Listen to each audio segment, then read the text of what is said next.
Hello, everyone. I'm Dominique Johnson-Lindsay, and welcome to the Active Listener Podcast by Lightspeed. For the past 3 decades, Lightspeed has journeyed with educators and tech experts across school districts. With our Active Listener Podcast, we are bringing the stories and experiences of our customers, education experts, and our own team members on how listening is foundational to education. Tune in as we amplify these vital voices and understand more about the people shaping the future of education. We hope every podcast listen will be a learning opportunity with Active Listener. Hello, everyone. Thank you so much for joining us for another episode of the Active Listener Podcast. So today I have a really special guest with me today. Before we get started, I would love for you to introduce yourself. Yeah, so I'm Willie Thomas. I am the Director of Media Integration here at Robinson ISD. We are located in Robinson, Texas, which is right outside of Waco, Texas. So if some of y'all, who know a little, I guess, Chip and Joanna, all the Magnolia stuff that's going on, which is a lot better than what we used to be known for out here in Waco. So that's really good. So and I have a family of 4. We're all born and raised here in Waco and in Robinson. And my wife is an instructor here, or she's a librarian at the elementary. And I have 2 kids, a boy and a girl, and one of them about to start driving. So pray for me on that. Oh, yeah. That's the big deal. I feel like that's one of those pivotal milestones. I have a 2-year-old, so we are not there yet. Not yet, no. So to kick it off, I wanted to talk about just your district because I think it's so unique what you do because you're in a kind of like small and rural district. And of course, we talk to people with districts of all different sizes. I think small and rural districts just face a different set of hurdles when it comes to like how they feel about technology. So tell me, what do you think are some significant challenges that you encounter in your district when it comes to like implementing technology, and how do you feel like you've tackled them? Well, a lot of our bigger districts that surround us, like Midway ISD, Waco ISD, when it comes to things like funding, when it comes to staffing, accessibility, when it comes, to those types of things, they tend to be able to offer a little more things than what we can. And so what I've had the privilege of doing, very fortunate, working in Robinson ISD, we try not to see those things as barriers. And so we try to find, like I said, with funding, we try to find that somewhere else, either through grants or through sponsorship, things like that. In the very beginning, when I started this job, I was in the classroom as a behavior specialist type teacher. And I really was into Chromebooks. And so, because I didn't go to school to be a teacher, I had my technology leadership and supervision degree. And so I got alternatively certified. And I didn't know how else to teach, but with technology, I'm like, this is what I love to do. And seeing what the kids love to do with it too as well always piqued my interest. So I wrote a grant for 7 Chromebooks, okay? And so we passed those around, I don't know if you remember the COWs, the computers on wheels, so we retrofitted one of those carts. And so with that, taking that proven fact of using it in the classroom, really expanded that with my principal. And then we were able to expand that for the whole grade level. And then we ended up going 1-to-1 Chromebooks. And that was probably back in 2012 or 2013. So it's been a long time. So in our district, we are now 1-to-1. And we try, like I said, to find those avenues of when it comes to funding and creative ways to help teachers and help students access the technologies that they need when it comes to, like I said, our students having those same advantages as the big old districts down the street. That makes total sense. And I love to hear how you're kind of navigating that, because I think sometimes the initial reaction, especially when there's like a deficit in funding or something like that, is like, oh, well, we won't worry about it, or, oh, we just don't do those things. And so I always love to hear how people kind of rise to the occasion and make sure that their district can like actively participate with this technology, because, there is a gap that happens sometime when staff and students don't have access to certain technology. So Yes, and I feel like that's part of my job. The reason why they hired me is to provide those real world applications for our students and to provide opportunities for them to access for future jobs. And that's what this is really all about when it comes to. We've, like I said, we've been very successful, very blessed to have a superintendent and assistant superintendents who are really big into our education foundation within our districts. That helps support a ton of the growth when it comes to technology in our classrooms. Gotcha. So the next thing I kind of wanted to ask about was just balancing the need for technology innovation with like educational priorities, because obviously we know that's the most important thing about being at school. Oh yeah. So how do you approach like allocating resources and just making decisions to ensure that like the district is really still moving forward, but meeting those like diverse needs? So one of the things, first off, when it comes to picking and utilizing technology in our classroom, we want it to be a transformational vehicle. It isn't just something that's there for technology's sake or that's a cool, fun thing for them to be able to do. Like how's it going to transform their learning so that they better understand the concepts and the TEKS that are being taught. So our Texas standards that we have here inside of the classroom, just like anywhere else. And so when it comes to deciding and, what are those things that we're needing, we look at our community around us. Like I said, we look at the standards, and we also try and tap into the passions of our teachers. I have one teacher who is really big, into like you said, podcasting, like we're doing right now. And I talked to that teacher. What are those things that you need to be able to make those types of lessons, activities happen in your classroom? And we went out, we did some research, helped coach her up. We purchased some of those things. And so now they're doing, instead of doing the, just them talking to the teacher, which once again, there's only one teacher in the classroom. So once again, this is where it becomes transformational. They're able to use podcasting as a way to do close reading activities. So that way teachers can then go back and listen to how their language is developing in the classroom and how their progression when it comes to reading is happening in the classroom as well. So like I said, little things like that, but they're utilizing like industry level Rode mics, sound booths and things like that in the classroom. Like I said, and all that's provided through grants that were being used. So. I love that. That sounds so unique. And I can only imagine being able to see some of this kind of technology that we're used to consuming for, fun, to be able to be a staple in the classroom. I think that's a really good ideal for not only students, but also for teachers. I think sometimes school gets and of course I haven't been in school forever, but school gets a little monotonous sometimes. So adding these like glimmers in of like stuff that we do in our everyday, like definitely makes the, being there much easier. Yes. I as a student, I really need you to want to be there. I understand that you have to be there, which I guess sometimes you don't really have to if you would want to be technical with it. But I really want you to be there. And while you're there, I want to make sure that we're tapped into those interests as well. And so then you can put yourself into the things that you're learning, and then you're going to get a lot more out of it. Like I said, even with our staff, I try to tap into the things that they're going to be doing, and which helps with teacher retention too as well. Because as you know, I mean, it's come and go. These last couple of years, it's just been crazy. But find those teachers who really have that passion and be like, what can we do? What can we do to really help you take the next step in your learning experiences for your classrooms? Gotcha.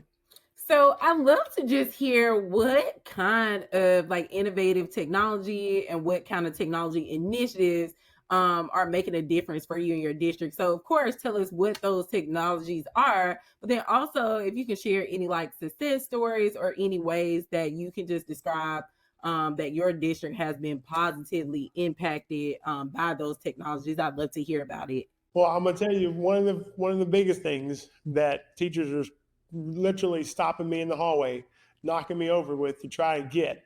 All right, I'm going to have to tell you, it's your Lightspeed classroom audio systems. Okay, I know I'm on a Lightspeed podcast, but still, oh my gosh. I had a teacher yesterday who stopped me in the hallway and was like, come here. And it was one of her teacher peers that was there. Okay, what's that thing called around your neck? And she's like, "Oh, this is the mic for the red cat that we have." And she's like, "Oh, yep, that's what I want. I want one of those. How do I get one of those?" I'm like, "Well, like I said, we do a lot of things through grants." And my philosophy, and the district too as well, we don't do a ton of blanket technology. Like, we want to make sure that if you're going to use this, and it's something that you want to use, if you're wanting this something that you're going to actually use in your classroom. And so this has made it so much easier for our teachers to be heard no matter where they are in the classroom, which has been amazing. I see teachers who now can control their classes when it comes to that, that classroom behavior, things like that, and classroom management, right from their small group station. Like, not having to take away from the 4 or 5 kids who are in front of them that they're doing small group work with, where they have stations going on in other classrooms or other parts of the classrooms, but they're able to actually command the class from there, tell them to line up, transitions, things like that, without having to yell, without having to raise their voice. And it was amazing how those students were able to react to that. And it's like, oh my God, oh, okay, yeah, she actually is right there. I can hear her. I can understand everything she's saying. But then the next part of that, which is what I really think is the share mic, where the students really start to excel. So I've been in a couple of classrooms where now I have students up talking, students who don't normally talk, but they're up sharing their presentations, sharing their stories, reading their AI assisted, prompted, generated things that they're making in the classroom. Some of them even have stages in their classroom. I'm like, wow, you got stage up there, okay. But this is another way to get our students involved. And so that's one of the big initiatives, is to make classrooms more accessible for no matter where you're sitting in the classroom. You are able to hear and retain everything that teacher is able to say. So that's a big one. And the next one, I think, and I'll do one more, which I'm sure you're hearing everywhere. It's the whole AI thing. It is the AI thing. One of the biggest things that I want to make sure that our students know and our teachers know is that they're being supported when it comes to AI use. So that way they feel comfortable with it and know how to use it ethically and professionally, inside and outside the classroom, responsibly. Not just, oh, here's like you said, a really cool tool, or here's a way to shorten something or make a rap or whatever. No, I need you to know the implications that could come out of you using this wrong, but also they could come out of you using this right. How much time is going to save you, how much it can help enhance and transform the learning that's going on in your classroom with your students, and also the things that your students can produce. So that's one of our big AI, that's one of our big initiatives too as well, is to really hone in on how we can support our students and staff when it comes to using AI in the classroom effectively. Gotcha. I love that. And you're not the first tech director to say this, but I love the theme that a lot of people I've spoken with have taken. And it's not about banning the AI or saying, no, it's not good. It's about kind of helping everyone understand these best practices and the use cases, because again, the exposure to this technology is so essential. I think where we're headed is going to continue to be a part of what we do. It's kind of like how we think about cell phones today. At one point in time, which I'm kind of dating myself, I guess, but I can remember a time when everyone didn't have a cell phone, and now it's so essential. It's every day for everybody. And so it's more important that we all understand how to use them, and not just, cell phones are for those people. So right. No, I get. I mean, even I always give this analogy. Even a bat, that's not what it's intended for, but it can cause harm. It was intended to, hit a ball and be a part of a game, but just like with anything, you knowing how to use it appropriately is, that's what's going to make the difference with our students.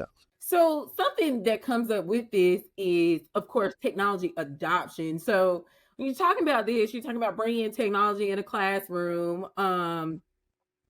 Something I'm always hearing is what tech directors have to do to get people to adopt the technologies.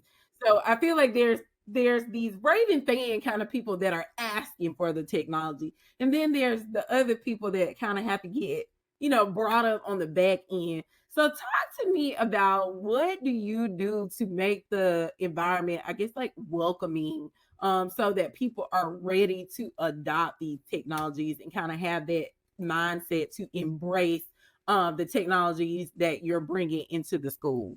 Well, I would say one of the biggest things that I really, really preach and talk to other people about when it comes to any type of initiative, especially when it comes to technology, is support and coaching through that support.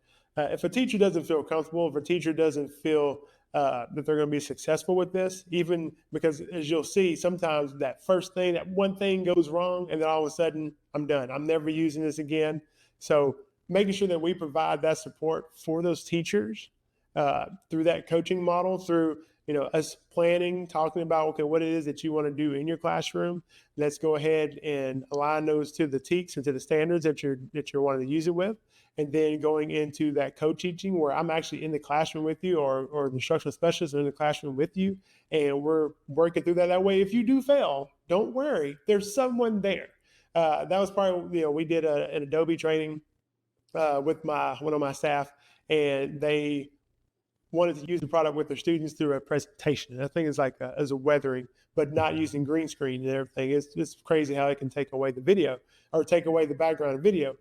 She just felt super nervous. So we planned that lesson out, coming together, co-teaching that. So, I was there for about, I want to say maybe 2 or 3 periods, but I led the first one.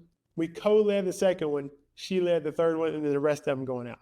So as you can see that confidence building up as the day went on. So now she's sending me pictures left and right about here are the things my kids are creating and making classroom. And I think that's what is missing sometimes when we just give technology to teachers or even students and be like, hey, good luck, go learn it. You got this. Just like with anything, even, trying to teach my son how to ride a bike, I don't just give him the bike and just say, all right, start pedaling, let's see what happens. No, now, don't get me wrong. Some people can be that way, but I'm going to tell you, sometimes a lot of them at the first sign of trouble, it's all over. So providing that support for those teachers, and then also giving teachers the opportunity to share the things that they're learning too as well. I think them seeing another teacher utilize a product too in their classroom. One of the things that initiative we're trying to do next year is some teacher influencers in our district. So trying to put together the Rocket Innovation team, or still coming up with a really good name. But basically, it's teacher influencers where teachers share and talk, not necessarily lead presentations all the time, but just kind of posting, sharing, maybe putting an email or in our newsletter that we put out there in our Pocket PD that we have for our Instagram account. So other teachers can see how they're using it in the classroom. And I want good and bad, because I want to have people to have that conversation, build a community around things that worked and things that didn't work. Because I don't want the teacher to think, oh, well, she always gets it right, or he always is successful with this. That's not the case. You need to see how it all works inside and out in your classroom. So that way y'all can continue that conversation and we all grow together. Gotcha. I love that. And I think community support is so essential. So just hearing how you want to roll this out, I think that's something that people look forward to. Of course, as consumers, we're always looking for reviews. We're looking to see that experience. So I think it's essential in that professional environment as well. So I'd love to hear how you all are doing that. Oh yeah, I can't wait. Cannot wait. We've started like a little bit of it with certain teachers, and this is more of a, I've been seeing what you're doing. Hey, can you fill out this form? What are some of the strengths? What are some things you'd like to learn more about? And then make them feel empowered when they do join. They get that little behind the scenes perk or whatever, little things like that. So that way they kind of feel a little different and then feel empowered to go share. Gotcha. So last question before we get to the fun stuff is just looking ahead to the future. Yeah. So in the next 5 years or so, would love to know what kind of technology do you think you're bringing next and what's on the horizon for you all? Yeah, I tell you, one of the things that I really want it's just kind of out there on some stuff. On some stuff. I'll be, well, I don't know. This might be kind of crazy. But first of all, like with the AI stuff, like that's going to be pretty huge for us, and how students can then start developing and become prompt engineers, and then helping with that, because those are real jobs that exist out there. The other big thing is I'm really big into video production and audio production too as well, and I would love to see that grow even more within our classrooms. But not just when it comes to students using cameras, students using just audio production stuff. Like even the students who may not know how to utilize the cameras, the audio equipment mixers, but the ones who know how to advertise for the different events that are going on. Like we're hoping that we can build up our esports in our districts, and then we can start hosting live esports tournaments. Well, when it comes to streaming those, when it comes to broadcasting those, announcing those, writing up press releases on those, like those are things that I really want our students, which isn't a thing here in Central Texas. We're a big agricultural district out here, and to see that, and to show kids that those jobs exist, even that you may be sitting at your home working remote, but you could produce an entire show somewhere else. Like that's, I think, crazy to them to be able to see that. And so we've grown that a little bit, but I want to grow that even more. We've partnered with local universities, Baylor University, when it comes to their audio and video production for football games and sporting events and stuff like that. And we've learned a lot from them, and we hope to continue to grow that. Because like I said, at the end of the day, I want to produce thinkers and learners, thinkers, doers, and problem solvers. I mean, that's literally what, as you know, what this life is all about. We have got to be able to problem solve, but I want you to be able to problem solve in a way that is most passionate and unique to you when it comes to that. So I hope I answered your question. Absolutely. That sounds so exciting. I always see people doing the esports and all of the stuff that's very like marketing adjacent, and I can always think like, I didn't even realize all of this existed when I was in school.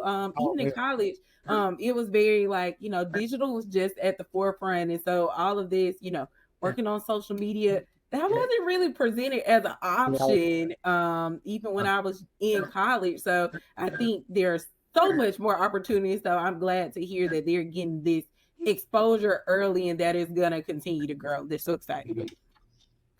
So now we get to kind of like my favorite part. Okay. And I asked two kind of more fun questions just to kind of get a feeler for people and what they think. These are two questions that's like, I don't know. It's almost like lightning round. So the first question is, if you could immediately remove one barrier to learning, what would it be? Oh man, immediately remove it. I definitely would have to say standardized testing. I know that's an ugly thing to say out there online, but I said it. Willie Thomas, you can come find me. Because sometimes I do feel that our teachers feel kind of locked down in that area, and they feel like they have to teach to a test sometimes, teaching to numbers. But don't get me wrong, we all have benchmarks. We all have benchmarks that we have to adhere to, and I understand that. But the emphasis on it is so much. Like I said, sometimes our teachers, I always call after testing season is project season. I've seen so many projects come out, like as soon as STAR test is over, oh, well, we're doing a project today, and my kids come home. Yeah, I did a presentation. I'm like, did you not do any during the year? Like I feel like that stuff gets left. The creativity, the project-based learning, the problem-based learning, they wait till after testing is over to do those things. And I get it, with our scope of sequences and our YAGs, we only have so much time to get all that information in.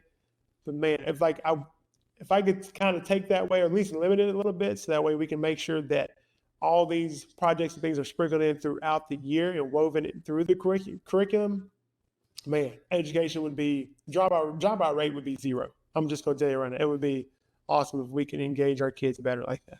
Absolutely. Absolutely. And I think that was a perfect way to say it, and a perfect way to just know what's on the other side. I don't think I even think about it like that because, of course, we're just so used to school being the way it is. But the projects definitely pick up after standardized testing. Yes, yes, constantly.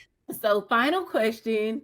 Of course, we're here at an Active Listener podcast. We talk a lot about listening. So what's your favorite sound in the world? My favorite sound in the world, so I thought about this here. I'm going to have to say the laughter of my family. We are, gosh, such a fun group to be around. Now, don't get me wrong. A lot of times they're laughing at me. Make fun of their old father, as they like to say. But just when we really start cutting up on each other, love hearing my children laugh and my wife laugh, and and knowing that they're happy.